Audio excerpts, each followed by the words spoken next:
How are you, कैसे हैं आप लोग। मैं नबील अहमद।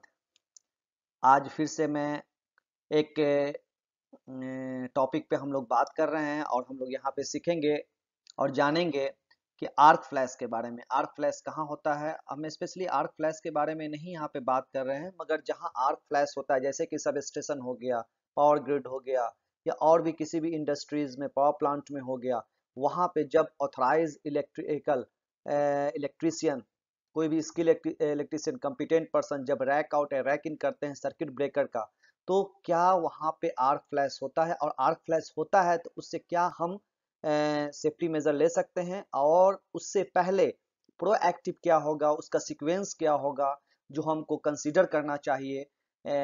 जो फर्दर जो हैजर्ड्स है, आर्क फ्लैश जो एग्जिस्ट है उसमें, कैसे हम उसको ही करेंगे, और कैसे रैक आउट या रैक इन जो करेंगे उसके दरमियान में क्या क्या क्या कौन कौन सी बातों को हम लोग कंसीडर करेंगे। तो ये चीज़ अभी हम इस वीडियो में जानेंगे। अ, अगर हम देखें तो इसमें कुछ बात पे कंसीडर करना चाहिए। जब भी आप जा रहे हैं, आप इलेक्ट्रिशियन हैं, आप कॉम्पिटेंट पर्सन हैं, आप इलेक्ट्रिकल फील्ड में हैं, तो आपको ज़रूरी है कि इस चीज़ को जानना कि अगर सपोज डैट अगर आप जा रहे हैं प्रोसीड करने के लिए, तो सबसे पहले आप पूछिए कि आप क्या ऑथराइज हैं, आप कॉम्पिटेंट हैं इस काम के लिए, आपने कोई सर्टिफिकेट लिया है। अगर सपोज डेट नहीं लिया है तो काइंडली इसको कभी भी रैक आउट रैक इन ना करें, क्योंकि हाई वोल्टेज एग्जिस्ट होता है उसमें। उस टाइम में आर्क फ्लैश हो सकता है। अगर आप नहीं हैं तो आपको आपके साथ एक्सीडेंट, आप इंजोर्ड हो सकते हैं, आप बर्न हो सकते हैं। उसी तरीके से अगर आप ऑथराइज्ड हैं तो ठीक है, आप ये खुद से मेक श्योर करेंगे क्या आपने did you get the written permit, क्या आपने परमिट लिया है क्लाइंट से या कोई भी थर्ड पार्टी से, या जहां भी आपका इंटरनल परमिट सिस्टम है, क्या आपने लिया है, कोई प्रोसीजर है उस टास्क का। अगर है तो इट्स ओके, नो नहीं है तो वहां भी काम आप बंद करेंगे। अगर यस है तो फिर आपको नेक्स्ट स्टेप में जाना है कि डिटरमाइन करना है कि वोल्टेज क्या है। क्योंकि जाहिर सी बात है, जब आप रैक इन रैक आउट कर रहे हैं, उस जगह पे काम कर रहे हैं, तो आपको पता होना चाहिए कितना वोल्टेज फ्लो कर रहा है। अगर 50 वोल्ट से कम है तो ठीक है, आप काम स्टार्ट कर सकते हैं। अगर वोल्ट 50 वोल्ट से ज्यादा है, मोर देन 50 वोल्ट है, तो आप ये चीज जान जाएं कि वहां पे आपको फिर से ये देखना है कि किस टाइप का पीपी। अगर मोर देन 50 है, वहां पे एग्जिस्ट है, आपको मेक श्योर कर लिया, डिटरमाइन हो गए वोल्टेज, तो आप अब उसके बाद पीपीज के बारे में जाने कि आपका do you have the proper PP, क्या आपके पास प्रॉपर पीपी है। या जिस तरह से पीपीज पहनते हैं हाई वोल्टेज आर्क फ्लैश से बचने के लिए, लॉन्ग स्लीव होता है, ठीक है, फेस शील्ड होता है। आर्क फ्लैश जो आप यहाँ पे देख सकते हैं किस तरह का पीपीज इन्होंने पहना है, इससे भी आप अंदाजा लगा सकते हैं। और इसके बारे में हम फिर आगे बात कर सकते हैं। ठीक है, अगर आप सपोज डेट आपके पास पीपी नहीं है तो काइंडली आप इसको काम को ना करें, स्टॉप करें वहां पे। अगर पीपीज है तो फिर नेक्स्ट स्टेप में जा सकते हैं। फिर उसके बाद नेक्स्ट स्टेप में जाने के बाद फिर इस एक पॉइंट पे आप कंसीडर कीजिए कि आपके पास क्या रिस्क असेसमेंट है। सपोज डेट आप काम करने जा रहे हैं, आपको पता ही नहीं है sequence of activities, risk assessment नहीं है, तो कैसे आप फिर उसको समझ सकते हैं, आइडेंटिफाई कर सकते हैं हैजर्ड एंड रिस्क को। तो अगर सपोज डेट नहीं है तो आप जाएं और रिस्क असेसमेंट कंप्लीट करें। ठीक है, रिस्क असेसमेंट कंप्लीट करें, उसको अप्रूव्ड करें, क्लाइंट से हो, किसी भी मतलब कंपिटेंट पर्सन, ऑथराइज पर्सन से उसको अप्रूव्ड करें।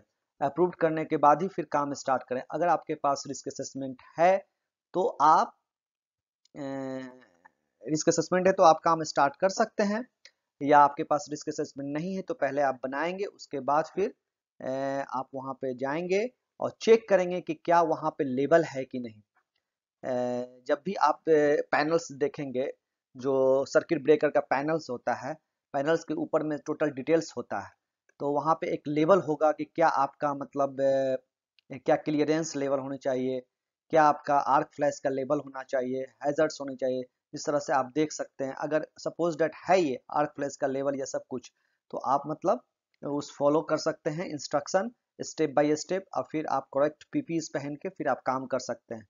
ठीक है, अगर सपोज डेट आपके पास वहां पे लेवल नहीं है तो फिर आप नेक्स्ट लेवल आप देख सकते हैं, इस तरह का लेवल वहां पे होनी चाहिए। और ये जस्ट एक जानकारी के लिए है, यहाँ पे आपको बताने के लिए। अदरवाइज वहां पे एक प्लेट होगा जिसमें सारा इंस्ट्रक्शन लिखा होगा, वन बाय वन स्टेप, तो वो होना आपको जरूरी है कि उस स्टेप से क्योंकि वहां पे आपको ग्राउंडिंग भी करना है, ठीक है, और स्विच ऑन ऑफ भी करना है, और भी कई स्टेप होते हैं, तो वहां पे लेवल को आपको देखना है। कि आर्क फ्लैश का लेवल है कि नहीं। उससे पता भी चलता है कि क्या इसके कितने कैटेगरीज के किस कैटेगरीज का पीपी रिक्वायर्ड है, वो भी लिखा हुआ, कितना इसके अंदर एनर्जी है और कितना आर्क फ्लैश का कितना एनर्जी है, तो वो भी वहाँ पे आपको लिखा होगा। उसके हिसाब से आपको पीपीजी पहनना है। अगर सपोज डैट नहीं है तो उसके बाद आप नेक्स्ट स्टेप में जा सकते हैं कि अगर वहाँ पे कोई भी आर्क फ्लैश का नहीं है तो आप कैलकुलेट कीजिए उसका बाउंड्री लेवल्स। ठीक है, अगर आप कैलकुलेट कर सकते हैं boundary level, can you calculate the arc flash boundary level, अगर आपने किया है अगर येस है तो ठीक है, आर्क बाउंड्री जो उसके अकॉर्डिंगली आपका जो पीपीज होगा, जो भी आपका जो बाउंड्री लेवल है उसके हिसाब से जो पीपीज होगा, आर्क फ्लैश ने बाउंड्री जो होगा उसके हिसाब से जो पीपीज वो आप यूज कर सकते हैं। आप यहाँ देख सकते हैं। अगर सपोज डैट आपने कैलकुलेट नहीं किया है तो आप फिर नेक्स्ट में जा सकते हैं और वहाँ पे आप एक बाउंड्री डिजाइन कीजिएगा, बाउंड्री आइसोलेट कीजिएगा, जिसमें दो बाउंड्री होगा। एक आपका होगा लिमिटेड बाउंड्री, एक होगा रिस्ट्रिक्टेड बाउंड्री। अब देख लें ये रिस्ट्रिक्टेड और लिमिटेड बाउंड्री में आप समझ सकते हैं कि जो लिमिटेड बाउंड्री होगा वो ज़्यादा होगा और जो रिस्ट्रिक्टेड बाउंड्री होगा, प्रोहिबिटेड बाउंड्री होगा, वो कम होगा। यहाँ पे हम देख सक रहे हैं कि जो लिमिटेड बाउंड्री होगा 1.5 मीटर होगा 13.8 केबी के लिए, और 1.8 मीटर होगा 33 केबी के लिए। उसी तरह जो प्रोहिबिटेड बाउंड्री है वो 2 मीटर होगा 13.8 के लिए, और हमारा ये 3 मीटर होगा 33 केबी के लिए। तो जनरली जो स्विच गियर होता है वो 13.8 केबी के लिए होता है। तो वहाँ पे हम ये जो हमारा प्रोहिबिटेड और लिमिटेड एरिया है उसको हम ही कर सकते हैं। अगर सपोज डैट आप वहाँ पे कैलकुलेट करने के बाद भी आपको ये लिमिटेड इंश्योर करना है कि जो भी आप जैसे कि सपोज डैट आप लिमिटेड बाउंड्री ने आप डिज़ाइन कर दिया, आपने वहाँ पे आइसोलेट कर दिया, फिर भी +2 मीटर आपको वहाँ पे डिस्टेंस रखना है, कोशिश करें। और उसके साथ जो हमारा जो पीपीज का कैटेगरी है कैट 4, वो यूज़ आप करना है आपको।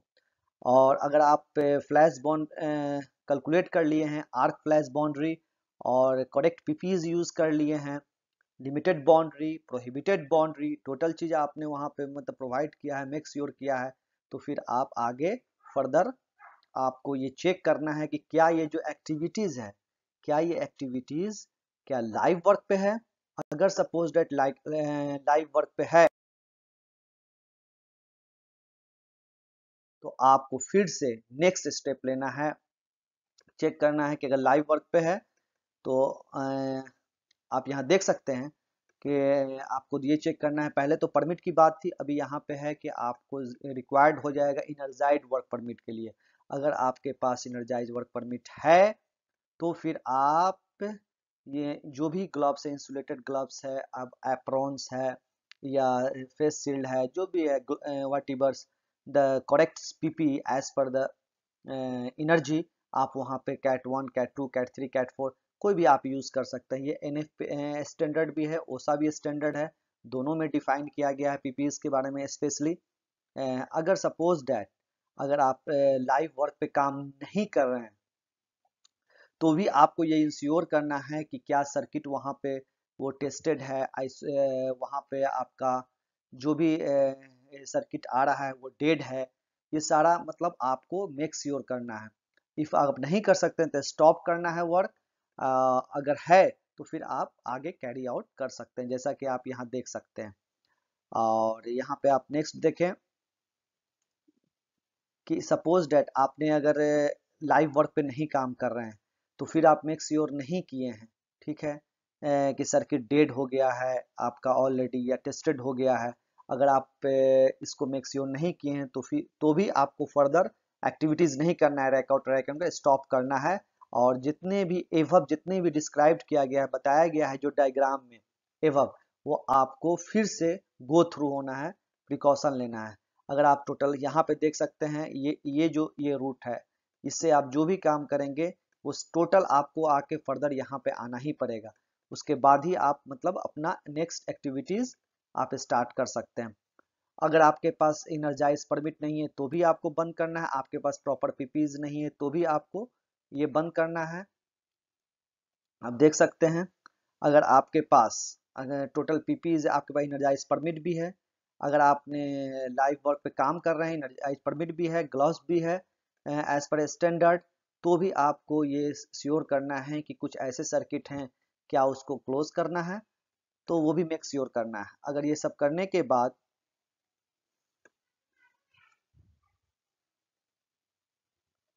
नेक्स्ट देखते हैं हम लोग।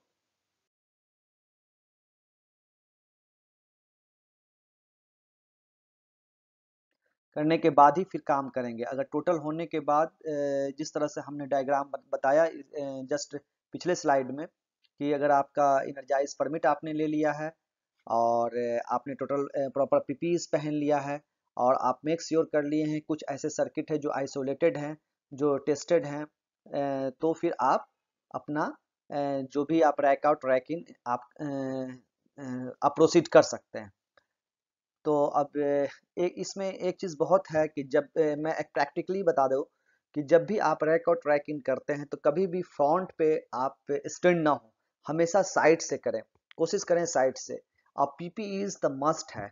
अब यहाँ पे पीपीज की बात करें तो आपको जो हमारा जो कैट 4 है, कैट 4 है वो 40 कैलोरीज पर सेंटीमीटर स्क्वायर करता है। अब देख लें कि जो हमारा आर्क क्या है, एक्चुअली हीट प्रोड्यूस होता है, this is the one type the heat energy.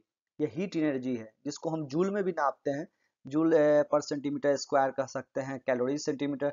As per the NFP इसको हम कैलोरीज में ही नापते हैं। इसमें चार जो पीपीज आता है वो चार आता है, इसके बारे में हम बाद में बात करेंगे। कैट 1, कैट 2, कैट 3, कैट 4, इसका डिफरेंट कैटेगराइज किया गया है as per calories, as per the energy. अब एक चीज और आपको और भी मैं बता दूं लास्ट में फाइनली, कि कैलोरीज एक्चुअली क्या है, एक करंट जो हमारा एक ये हीट एनर्जी है, और आपको पता है 0.2 कैलोरीज पर सेंटीमीटर स्क्वायर भी आपको सेकेंड डिग्री बर्न दे सकता है। तो इसलिए नेग्लिजेंसी थोड़ी सी भी इसमें गुंजाइश नहीं है, है ना। हम लोगों को थोड़ा सा भी मतलब इसमें केयरलेस नहीं होनी चाहिए। जो प्रोसीजर है, जो परमिट है, अगर आप ऑथराइज्ड हैं, आप कम्पिटेंट हैं, तभी जाके आप इसको प्रोसीड करें। I hope this will be helpful for you, और स्पेशली जो लोग इलेक्ट्रिकल फील्ड में काम करें उनके लिए हेल्पफुल हो सकता है। और भी इलेक्ट्रिकल्स के बारे में अगर दूसरे इसमें टॉपिक में हम लोग फिर बात करेंगे। तो जब तक के लिए ओके।